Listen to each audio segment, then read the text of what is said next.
All right, everybody. Good morning. It is 7:10 on a Wednesday. So today I'm going to be doing a little hybrid video lesson. So I'm going to go over a play that I called out yesterday, which is MVIS. This is a perfect setup, especially for this market environment. And I'm also going to show you kind of how I use this information to build my watch lists every single day.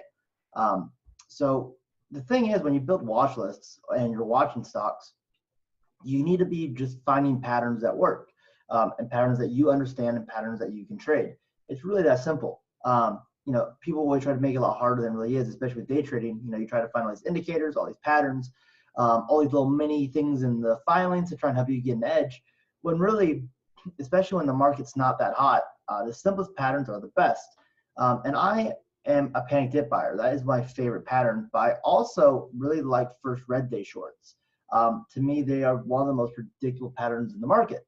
And essentially, a first red day short, for those of you who don't know, is when a stock has a really nice run, usually 3 or 4 big green days, ideally 100, 200% runs. There's going to be a pullback. There always is. And that's what we call the first red day. It's very predictable, and you can make a lot of money shorting those first red days. So if we look at MVIS, this is exactly what I was talking about. I mean, if you discount this red day here, which was kind of just a reset, it went up every single day. So I had 1, 2, 3. If you want to count this, it was technically red, but we'll say about 1, 2, 3 and a half big green days. But the moral story is it went up a ton. So if we go down from here to 10, it went up about 150%. So that now meets my criteria of what I want to trade.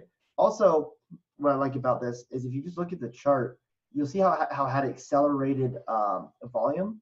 There's a ton of volume on these 3 days, more volume than anywhere else in this chart.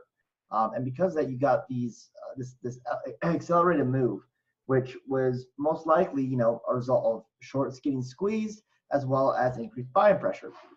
So once you see this move, it's all about patience at that point and just waiting for it to turn around. There's nothing to say this couldn't have kept going. It most certainly could have. But it didn't. It had its first red day. And as you can see, once it had that first major red day after the run, it pulled back. And it had a pull of, if you look at our chart here, it had about a 30% pull throughout the whole day. For a listed stock, that's not bad at all. Usually a lot of times these listed stocks, they don't move 30, 40% in one direction in one day, unless there's just a ton of volume, which MVIS had. So you know just by this move that there's going to be that great pull. If we go into the daily chart, you'll see, let's go to the 5-day actually, so we can see the previous days. You'll see on the previous days, MVIS would open up, go green, stay green. The next day, gapped up. Next day, gapped up again. And you see it never went red, right? It stayed green for all of these runs. Of course, the first day we go red is the day it sells off. So that's the indicator I want to look for on these runners, is I want to wait for the first time it goes red after these big pulls. So you'll notice, unlike the previous days where it gapped up strong every single day, this day it didn't. This day it opened weak. It opened red. And this was an easy gimme. You could have shorted this right out the gate, and it would have never touched your risk level at all. You could have also played the put options, and you could have made a ton of money that way. Unfortunately, MVS has monthly option expirations, so they're not as volatile, but you still could have made some really good money. I unfortunately was away from the markets. I alerted this in my pre-market alerts, but I came in, I saw it down here. So I started getting short down here at the 22 level, and unfortunately, I kind of missed the meat of the move. But regardless, this was an amazing setup, and this is something you should trade every single time. Today, there could be more downside.